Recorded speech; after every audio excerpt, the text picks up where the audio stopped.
بسم اللہ الرحمن الرحیم۔ ملفوظات حضرت اقدس مسیح موعود علیہ الصلاۃ والسلام۔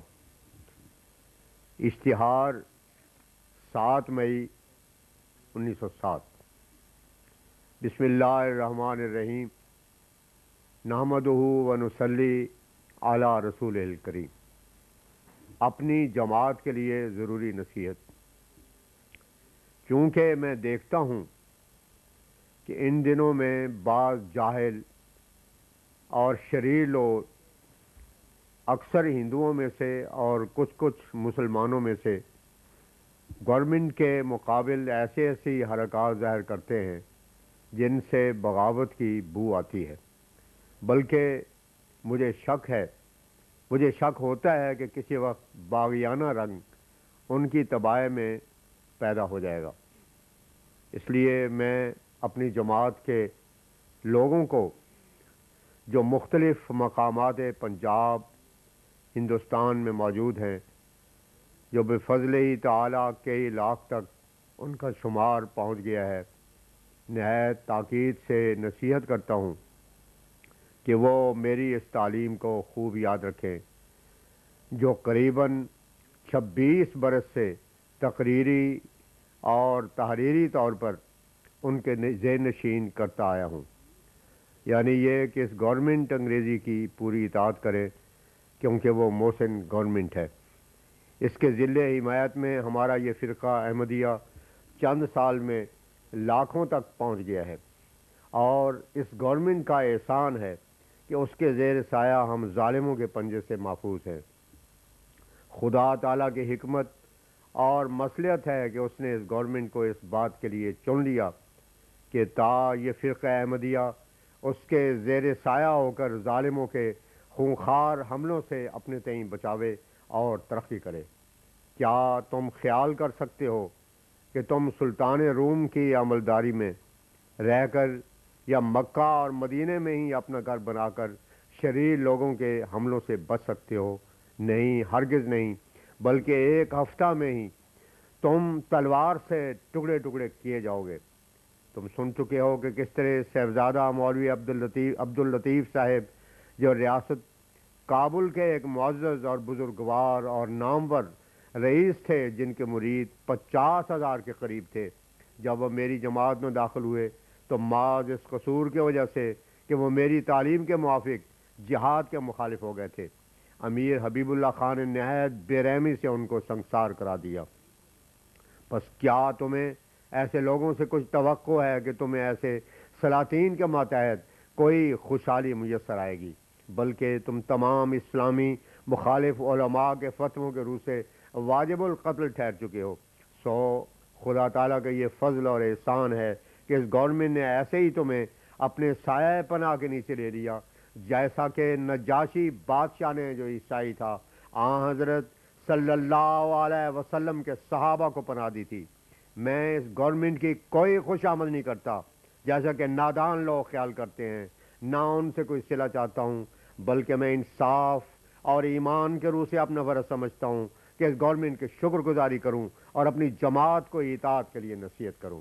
سو یاد رکھو اور خوب یاد رکھو کہ ایسا شخص میری جماعت میں داخل نہیں رہ سکتا جو اس گورنمنٹ کے مقابل پر کوئی باغیانہ خیال رکھے، اور میرے نزدیک یہ سخت بد ذاتی ہے کہ جس گورنمنٹ کے ذریعے سے ہم ظالموں کے پنجے سے بچائے جاتے ہیں اور اس کے زیر سایہ ہماری جماعت ترقی کر رہی ہے، اس کے احسان کے ہم شکر گزار نہ ہوں۔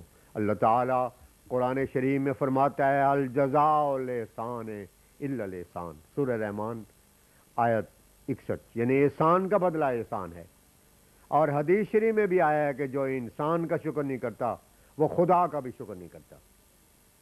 یہ تو سوچو کہ اگر تم اس گورنمنٹ کے سایہ سے باہر نکل جاؤ تو پھر تمہارا ٹھکانہ کہاں ہے؟ ایسی سلطنت کا بھلا نام تو لو جو تمہیں اپنی پناہ میں لے آئے گی۔ ہر ایک اسلامی سلطنت تمہارے قتل کرنے کے لیے دانت پیس رہی ہے، کیونکہ ان کے نزدیک تم کافر اور مرتد ٹھہر چکے ہو۔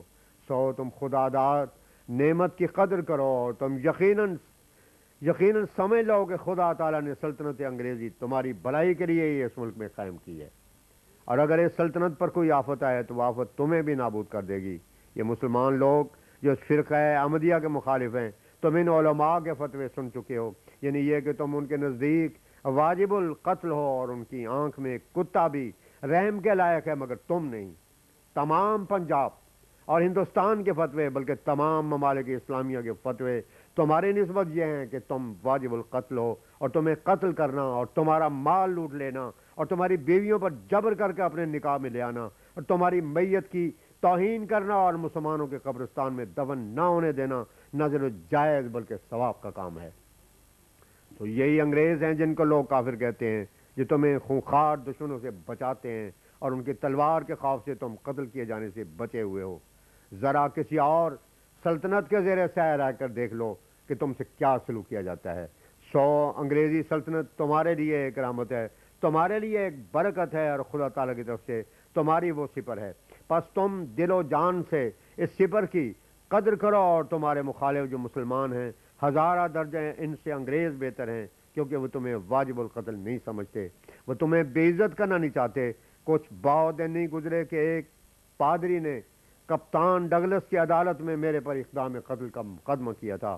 اس دانشمند اور منصف مزاج ڈپٹی کمشنر نے معلوم کر لیا کہ وہ مقدمہ سراسر جھوٹا اور بناوٹی ہے، اس لیے مجھے عزت کے ساتھ بری کیا، بلکہ مجھے اجازت دی کہ اگر چاہو تو جھوٹا مقدمہ بنانے والوں پر سزا دلانے کے لیے نالش کرو۔ اس نمونے سے ظاہر ہے کہ انگریز کس انصاف اور عدل کے ساتھ ہم سے پیش آتے ہیں۔ اور یاد رکھو کہ اسلام میں جو جہاد کا مسئلہ ہے، میری نگاہ میں اس سے بدتر اسلام کو بدنام کرنے والا اور کوئی مسئلہ نہیں۔ جس دین کی تعلیم عمدہ ہے، جس دین کی سچائی ظاہر کرنے کے لیے خدا تعالیٰ نے معجزات دکھلائے ہیں اور دکھلا رہا ہے، ایسے دین کو جہاد کی کیا ضرورت ہے؟ اور ہمارے نبی صلی اللہ علیہ وسلم کے وقت ظالم لوگ اسلام پر تلوار کے ساتھ حملے کرتے تھے اور چاہتے تھے کہ اسلام کو تلوار کے ذریعے سے نابود کر دیں۔ جنہوں نے تلوار اٹھائی وہ تلوار سے ہی ہلاک کیے گئے۔ وہ جنگ صرف دفاعی جنگ تھی، وہ جنگ صرف دفاعی جنگ تھی۔ اب خان خواہ ایسے اعتقاد پھیلانا کہ کوئی میدی خونی آئے گا اور عیسائی بادشاہوں کو گرفتار کرے گا، یہ بناوٹی مسائل ہیں جن سے ہمارے مخالف مسلمانوں کے دل خراب اور سخت ہو گئے ہیں، اور جن کے ایسے عقیدے ہیں وہ خطرناک انسان ہیں، اور ایسے عقیدے کسی زمانے میں جاہلوں کے لیے بغاوت کا ذریعہ ہو سکتے ہیں، بلکہ ضرور ہوں گے۔ ہماری کوشش ہے کہ مسلمان ایسے عقیدوں سے رہائی پاویں۔ یاد رکھو کہ وہ دین خدا تعالیٰ کی طرف سے نہیں ہو سکتا جس میں انسانی ہمدردی نہیں۔ خدا تعالیٰ نے ہمیں یہ سکھایا ہے کہ زمین پر رحم کرو تا آسمان پر تم پر رحم کیا جائے۔ والسلام، خاکسار مرزا غلام احمد، مسیح موعود، آفا اللہ وعید، مورخہ 7 مئی 1907، 14 مئی 1907۔ ایک شخص نے حضرت کی خدمت میں عرض کی کہ حضور نے حقیقت الوحی کے لکھنے اور پروفوں کے 12 پڑھنے میں بہت محنت اٹھائی ہے، اور یہی وجہ ہے کہ بار بار حضور کی طبیعت عریل ہو جاتی ہے۔ اب حضور چند روز بالکل آرام فرمائیں اور پڑھنے لکھنے کے کام کو بالکل ترک فرمائیں۔ حضور نے جواب میں فرمایا، ہماری محنت ہی کیا ہے، ہمیں تو شرم آتی ہے، جبکہ صحابہ رضی اللہ عنہم کی محنتوں کی طرف نگاہ کرتے ہیں کہ کس طرح خوشی کے ساتھ انہوں نے خدا تعالیٰ کی راہ میں اپنے سر بھی کٹوا دیے۔ بلا تاریخ ایک شخص نے حضرت سے سوال کیا کہ غسال کو نماز کے واسطے پیش امام بنانا جائز ہے یا نہیں؟ فرمایا، یہ سوال بے معنی ہے، غسال ہونا کوئی گناہ نہیں، امامت کے لائق وہ شخص ہے جو متقی ہو، نیکوکار، عالم، باعمل ہو، اگر ایسا ہے تو غسال ہونا کوئی عیب نہیں جو امامت سے روک سکے۔ 18 مئی 1907 بوقت ظہر فرمایا، میں نے خواب میں دیکھا تھا کہ بادل چڑھا ہے، میں ڈرا ہوں، مگر کسی نے کہا کہ تمہارے لیے مبارک ہے۔ قرآن کریم سے بھی ثابت ہے کہ عذاب کو بادل کے رنگ میں دکھایا جاتا ہے۔ یہ لوگ نشان پر نشان دیکھتے ہیں مگر کچھ پرواہ نہیں کرتے۔ یاد رکھو کہ اللہ تعالیٰ اپنے فعل کو عبث نہیں جانے دے گا، جو اس کے فعل کو عملی رنگ میں عبث قرار دیتے ہیں وہ ضرور پکڑے جائیں گے۔ موسیٰ کے زمانے کی طرح ایک نشان سے بڑھ کر دوسرا نشان دکھایا جاتا ہے، مگر ان کی فرعونیت فرعون سے بھی بڑھ گئی۔ اپنی تدبیروں پر بھروسہ رکھتے ہیں، مگر دیکھو کیسی الٹی منہ پر پڑتی ہے۔ رائے ظاہر کی کہ تعاون ابرو میں کمی ہے، اس کا کیڑا مر چکا ہے، مگر دیکھو کہ اس سال تمام پچھلے سالوں سے بڑھ کر مری پڑی ہے، اور آئندہ دیکھیے کیا ہوتا ہے، معلوم ہوتا ہے کہ اس سے بھی بڑھ کر پڑے گی۔ حضور کے مجلس میں بعض عیسائیوں کی درخواستوں کا تذکرہ تھا جو ضلالت کی ظلمات سے نکل کر ہدایت کے نور میں آنا چاہتے ہیں۔ اس پہ فرمایا کسی کے غرض دین ہو تو اللہ تعالیٰ اس کے لیے سب سامان مہیا کر دیتا ہے۔ بیکار لوگ جو کسی کام کے نہ ہوں، صرف کھانے پینے اور روپے جمع کرنے کی فکر میں ہوں، ان کا انجام اچھا نہیں ہوتا۔ ایسے لوگ بعد میں تکلیف دہ ثابت ہوتے ہیں۔